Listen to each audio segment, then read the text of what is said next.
खुशी है और गम भी है। खुशी ये है कि सच्चाई की जीत हुई है और हमारी मेहनत का फल मिला है।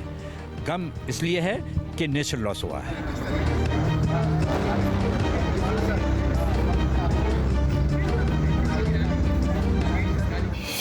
गर्त में जाएगी गगनचुंबी इमारत।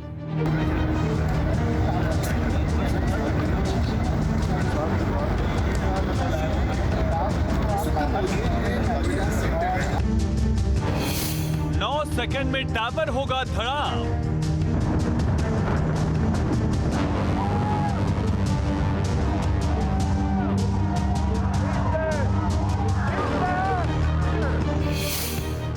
मई के मुहूर्त की मॉक ड्रिल।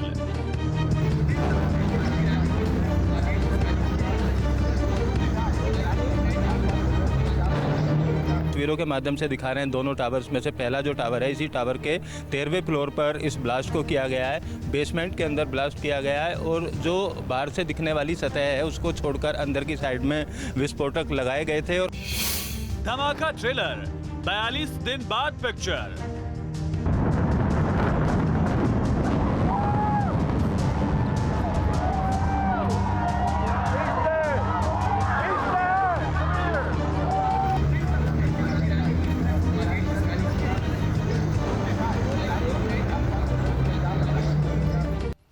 नमस्कार, आप देख रहे हैं न्यूज स्टेट उत्तराखंड उत्तर प्रदेश और मैं हूं आपके साथ आशिमा त्यागी।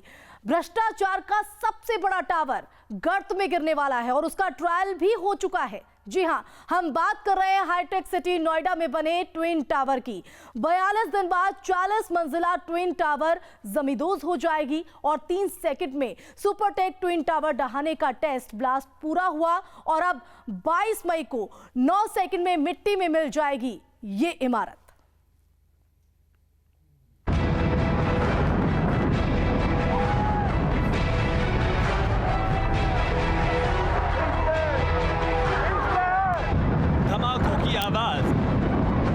और कुछ सेकंड बाद ध्वस्त हो गई इमारत।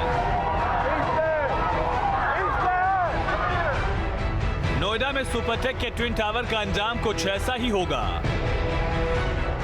एपेक्स सियान नाम के 2 टावर 22 मई को ऐसे ही जमींदोज हो जाएंगे। जैसे कुछ ही सेकंड में ये पूरी इमारत मलबे में तब्दील हो गई, वैसे ही ठीक 42 दिन बाद नोएडा एक्सप्रेसवे पर बनी सुपरटेक के 40 मंजिला इमारत का यही हाल होगा। 22 मई के मुहूर्त की मॉक ड्रिल की गई। नोएडा सेक्टर 93 में स्थित 40 मंजिला ट्विन टावर की 13वें फ्लोर में ब्लास्ट किया गया। 6 पिलर्स में बारूद लगाकर टेस्ट ब्लास्ट किया गया और इसके लिए कुल 5 किलो विस्फोटक का इस्तेमाल किया गया था, जो कि हरियाणा के पलवल से लाया गया। ट्विन टावर गिराने के लिए ट्रायल ब्लास्ट है वो पूरा कर लिया है। हम तस्वीरों में आपको दिखाएंगे तमाम जो ये चीज़ें हैं रखी हुई हैं, ब्लास्ट से जुड़े हुए तमाम उपकरण हैं। इन्हीं उपकरण की मदद से ट्रायल ब्लास्ट है वो किया गया है। जो एक्सपर्ट थे उन एक्सपर्ट ने इन्हीं संसाधनों को लगाकर आज यहाँ ब्लास्ट किया और करीब 5 किलो के आसपास जो विस्फोटक था उस विस्फोटक को यूज़ किया गया और 13वें फ्लोर पर और बेसमेंट में ब्लास्ट किया गया। आप देख सकते हैं तमाम तरीके की जो मशीनें हैं वो यहाँ मौजूद हैं, तार मौजूद हैं जिन तारों को लगाया गया था और जिस तरीके से ब्लास्ट किया गया था उस ब्लास्ट में यूज़ होने वाले तमाम ये उपकरण हैं जो एक्सक्लूसिव हम अपने दर्शकों को दिखा रहे हैं। टेस्ट ब्लास्ट कितना सफल हुआ ये हमने जाना सुपरटेक एमआरएल के प्रेसिडेंट यूबीएस तेवतिया से।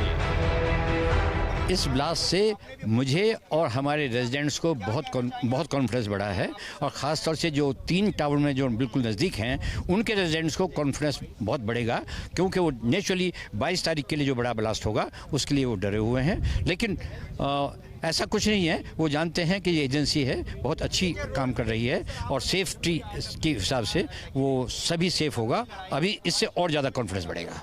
RWA ने एक लंबी लड़ाई लड़ी थी और लड़ाई अब आप लोगों ने जीती है। जीतने के बाद कितनी खुशी है?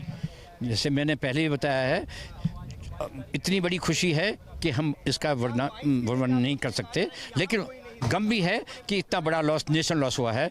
500-700 करोड़ का नुकसान हुआ है। 22 मई को ट्विन टावर मिट्टी में मिल जाएगा। इन टावर को गिराने का काम मुंबई की कंपनी एडिफिस को दिया गया है। जिसने साउथ अफ्रीका की company JET demolition private limited को अपना पार्टनर बनाया है।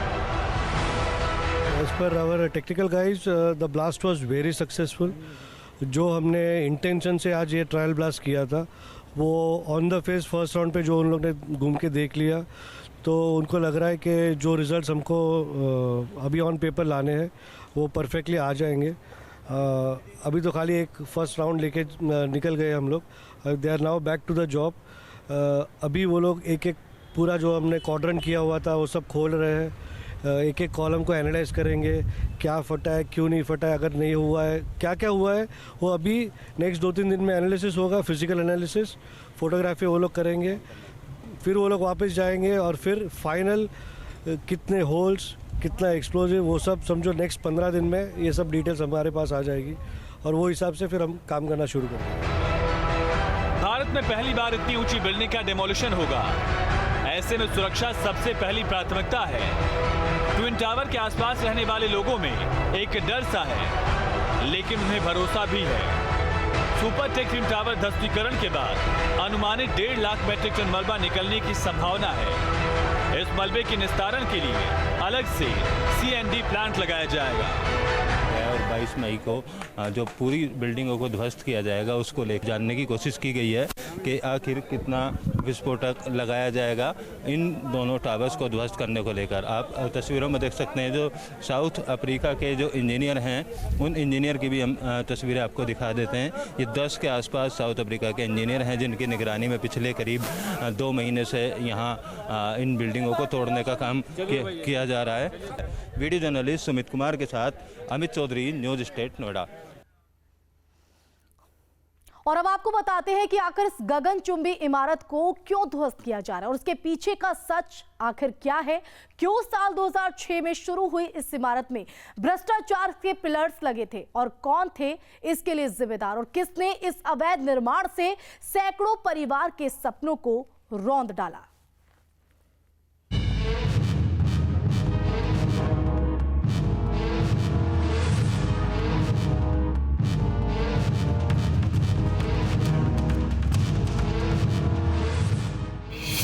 ट्विन टावर का मिट जाएगा नामो निशान। 9 सेकंड में ध्वस्त हो जाएगी इमारत।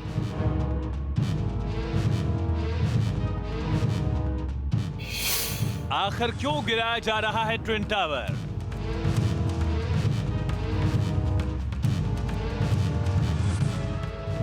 सुप्रीम कोर्ट के फैसले के बाद ट्विन टावर को गिराने की तैयारी जोर शोर से चल रही है। करीब 8 साल की लंबी लड़ाई लड़ने के बाद इसे ध्वस्त करने का फैसला सुप्रीम कोर्ट ने सुनाया। सुपरटेक के ट्विन टावर में एक टावर का नाम एपेक्स है जिसकी लंबाई तकरीबन 103 मीटर है, जबकि दूसरे सियान टावर की ऊंचाई 97 मीटर। दोनों टावर 9000 वर्ग मीटर में बने हैं। दोनों का बिल्डअप एरिया करीब 7.5 लाख वर्ग फुट का है। टावर्स का निर्माण साल 2006 में शुरू हुआ है कि जो ट्रायल है वो भी कामयाब रहा है। ऐसे में उन्हें उम्मीद है कि जब 22 मई को ये टावर गिराए जाएंगे तो सभी लोग सुरक्षित रहेंगे और जो लड़ाई इन्होंने कोर्ट से जीती है, इस लड़ाई को जीतने के बाद से, उन टावर के यहाँ हट जाने के बाद से वाकई इनकी विक्ट्री है, जिसको विक्ट्री साइन के तौर पर ये फिलहाल बनाते हुए नजर आ रहे हैं। सुपरटेक की अमरल योजना के तहत ट्विन टावर को बनाया गया था, लेकिन बिल्डर्स ने नियमों को ताक पर रखकर इस इमारत का निर्माण किया। इसको गिराने की सबसे बड़ी वजह यही थी कि बिल्डर ने 7000 वर्ग मीटर ग्रीन बेल्ट की जमीन पर कब्जा किया। 2 टावर के बीच की दूरी के नियम का पालन नहीं किया। अथॉरिटी से पास किए गए नक्शे से ज्यादा फ्लोर बनाए गए। SIT जांच में बिल्डर कंपनी के 3 डायरेक्टर दोषी पाए गए। नोएडा प्राधिकरण के तत्कालीन CEO समेत 24 अधिकारी भी दोषी पाए गए। इन दोनों टावर्स के निर्माण को लेकर सुप्रीम कोर्ट ने जब आदेश दिया था इनको तोड़ने को लेकर, तो जो जिम्मेदार अधिकारी हैं उनकी जवाबदेही तय करने के लिए भी सुप्रीम कोर्ट ने कहा था, जिसके बाद उत्तर प्रदेश सरकार ने एक एसआईटी गठित की और उस एसआईटी को गठित करने के बाद जांच के दौरान पता चला कि तत्कालीन सीईओ, एसीओ और नियोजन विभाग के अधिकारियों सहित कुल 24 अधिकारी दोषी पाए गए थे इन दोनों टावर्स को गलत तरीके से एनओसी देकर निर्माण कराने में। उन सभी अधिकारियों के खिलाफ विजिलेंस में एफआईआर दर्ज है, उन सबको नोटिस सर्व कराए जा चुके हैं और आने वाले दिनों में जिस तरीके से जैसे जैसे टावर तोड़ने की प्रक्रिया चल रही है वैसे वैसे उन अधिकारियों पर भी सख्त कार्रवाई आने वाले दिनों में देखी जा सकती है। 31 अगस्त 2021 को सुप्रीम कोर्ट ने ट्विन टावर के निर्माण को अवैध करार दिया था और टावर गिराने के इलाहाबाद हाईकोर्ट के फैसले को बरकरार रखा। सुप्रीम कोर्ट ने निवेशकों को 12% ब्याज के साथ पैसा वापस करने का आदेश भी दिया था। अमित चौधरी और निशांत राय के साथ टीम न्यूज स्टेट।